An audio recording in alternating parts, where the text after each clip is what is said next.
Pity the poor people only listening to this on audio. The left has, for quite some time, owned the news business, the entertainment industry. This is a very young fan. It's a very. I thought they started at 13. Now I'd learned they start at 13 months. Wonderful, wonderful. Whoever you are, you're parenting correctly. Thank you.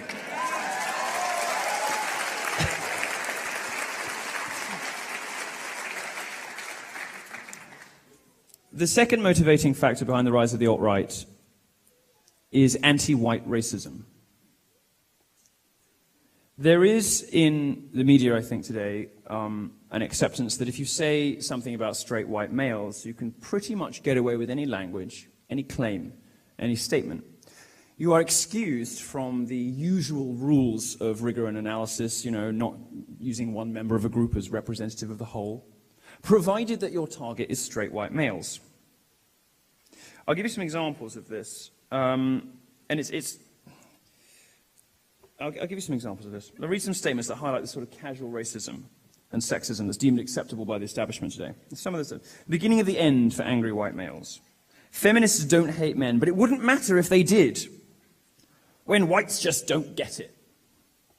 Women should speak first in class, says SMU professor. Really, do men have to speak at all? As a white man, I'm surprised more women aren't tweeting the hashtag #KillAllWhiteMen.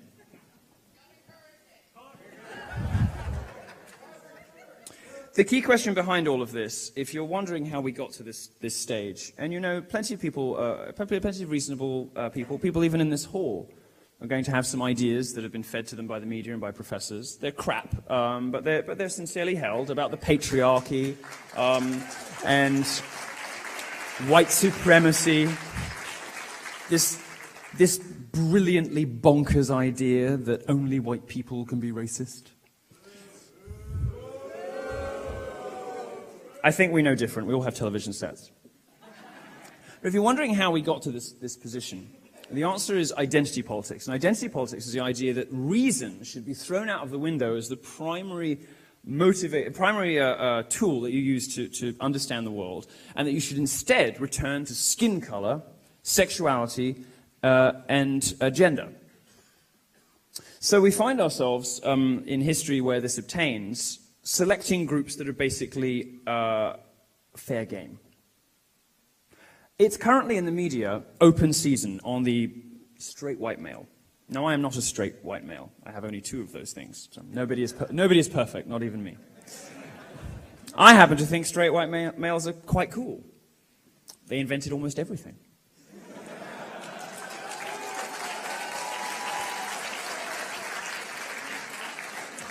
And they've always been very nice to me, despite my flagrant sexual appetites.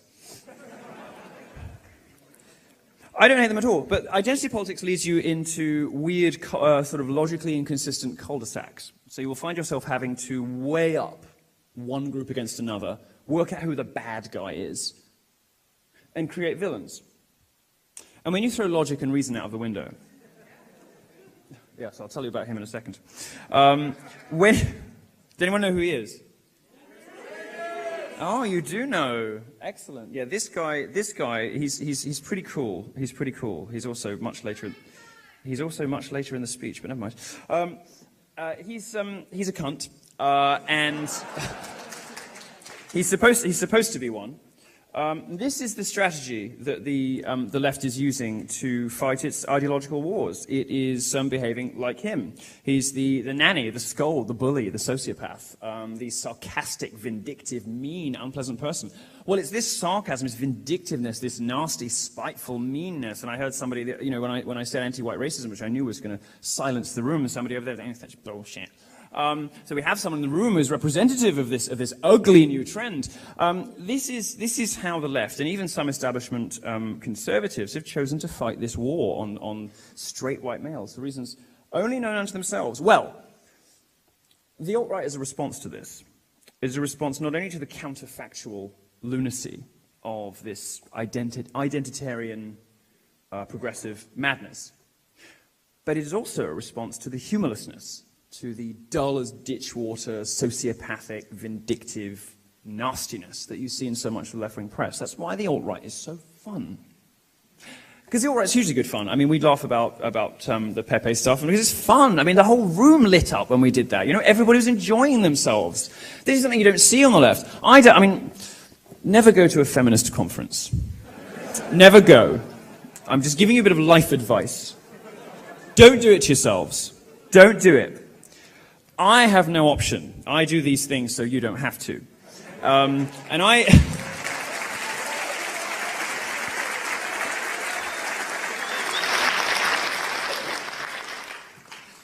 I do these things so you don't have to.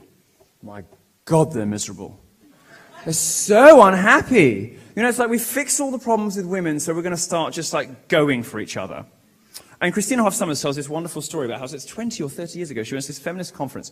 And there, you know, the women splitting off into, like, you know, the vegan feminists, you know, the feminists with allergies. This is...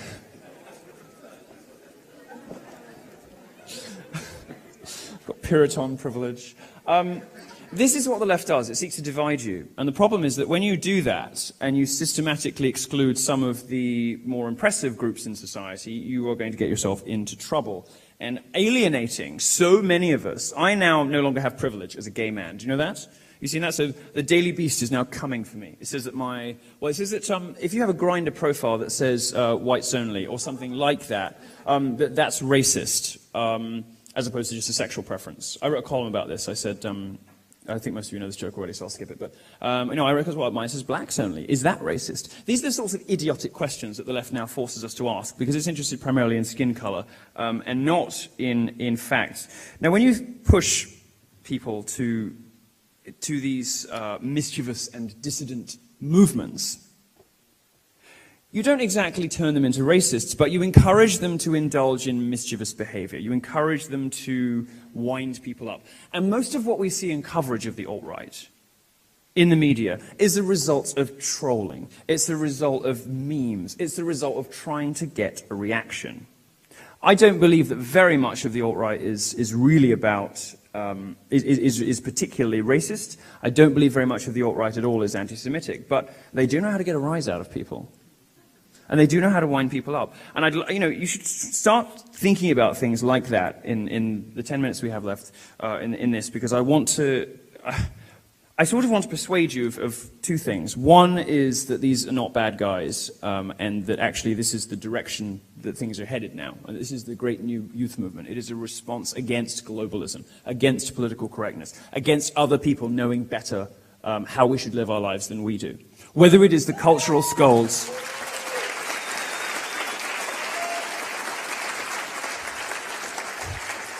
One of the things that characterizes the alt-right's position on almost everything is that they believe that we know best how to run our lives. That these unaccountable, unelected, bureaucratic, globalist elites don't necessarily know how to run anything. I mean, they haven't done a very good job so far. These are the people running the economy. Well, that hasn't gone very well in the UK or the US for a couple of decades. These are the people keeping us safe from terrorists. That definitely hasn't gone very well for a little while. These are the people supposedly the guardians of the economy and of society. Well, they are screwing it up. So it might be time to try something new. It might be time to try something like Donald Trump.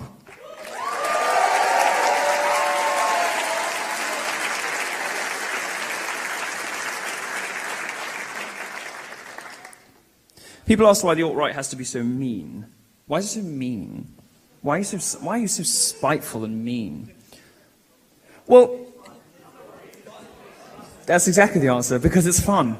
And I'll tell you something else. You know, as a gay man who's stepped off reservation, you know, gone away from what the left tells me I should be into, it should be about, given up the politics I'm supposed to hold, they really came for me. They lost, of course. They will continue to lose. But they really came for me. It doesn't matter if you're nice or not. If you don't toe the party line, they will try to end you anyway. So why not call them cunts?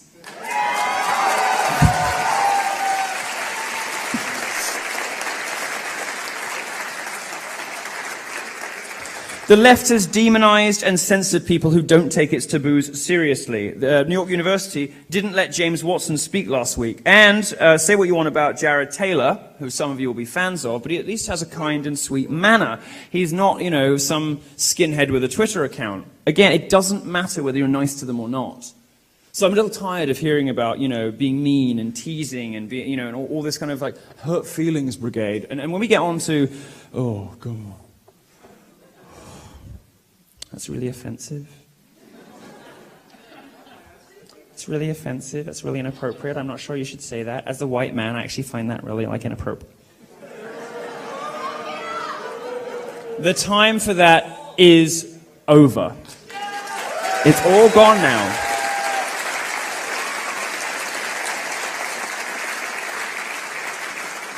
If you're watching this and you work at BuzzFeed, first of all, I'm sorry. Second of all, you'll know, as I do, how panicked people were in upper management at BuzzFeed when a video came out of a 13-year-old girl playing video games and saying how much she hated feminism. Because there's something interesting happening. There's something smart resurging, despite all of the nannying and policing, in people of 13 and under. And they write to me. I told you, they write to me. And they really don't like any of this stuff. And there are great hope for the future, because they promise to herald in not just one Donald Trump, but an entire generation of Donald Trumps in the White House, which would be quite good fun.